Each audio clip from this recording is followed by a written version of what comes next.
सांगा हे आता पेट्रोल आहे काय? पेट्रोल आहे काय? नाही मालकाचे पेट्रोल आहे का तुम्ही सांगा आता. पेट्रोल आहे का हे? ओंकार भाऊ पेट्रोल आहे का दादा? पाहा पेट्रोल. पाणी सर अरे पूरा अरे हे बच्चे की गाड़ी बंद गिर गई ना, तुम्हारी गाड़ी बंद गिर गई ना, ये इनकी भी गाड़ी बंद गिर गई, इसकी भी गाड़ी बंद गिर गई.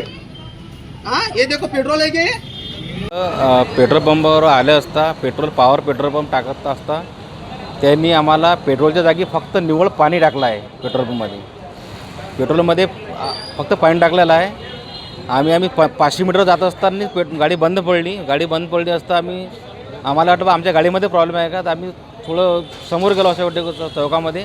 तिथं गेल्यानंतर एक मागून गाडी आली, त्याचा पण तोच प्रॉब्लेम होता. त्यांनी सांगितलं बा काय झालं, आम्ही म्हटलं बा इथं तर पेट्रोल टाकलं. तर तो म्हणे तिथं हेच प्रॉब्लेम आले बा, प्रत्येक गाडीची तिथं 15-20 गाड्या तिथं आहेत. इथं आल्यानंतर मग आम्ही इथं आल्यानंतर माहीत पडलं बा की इथं सर्व गाड्याचाच हा प्रॉब्लेम आहे. पण इथं आल्यानंतर अक्षरशः असं माहीत पडलं की इथं याने पेट्रोल न टाकता डायरेक्ट पाणीच टाकलं आहे. म्हणजे जे गाडी आपण पेट्रोल कॉक काढल्यानंतर फक्त पाणीच निघत आहे, पेट्रोल निघतच नाही त्याच्यामधून. मला काही नाही, मी सकाळी आलो आणि मला अमरावतीला जायचं होतं. अमरावतीला माझं ते दवाखान्यात काम होतं आणि रात्री मी पेट्रोल टाकलं तर एक्स्ट्रा म्हटलं मी चला टाकून देऊ. तर हे अग्रेशन चौकात आलो सकाळी 6 वाजता. पेट्रोल पंप चालूच व्हायचा होता आणि सकाळी पेट्रोल टाकलं तिच्यानी आणि थोडा दूर गेलो इथून म्हैसांग रोडवर, तर तिथं गाडी बंद पडलेली. तिथून मी माझ्या गाडीला म्हटलं काही झालं असेल बाबा, चला खोल फिटिंग केली आणि गाडी काही चालू झाली नाही. मी मग पेट्रोल चेक केलं. पेट्रोल चेक माझ्या मागं अधिक 2-4 गाडीवाले आले, ते तसेच गाड्या बंद पडल्या त्याच्या. आम्ही पूर्ण जणींना हे केलं की बाबा कुठं टाकलं पेट्रोल, तर हे अग्रेशन चौकमध्ये अकोला अग्रेशन चौकमध्ये टाकलेलं आहे, लेडी हायडिंग चौकमध्ये.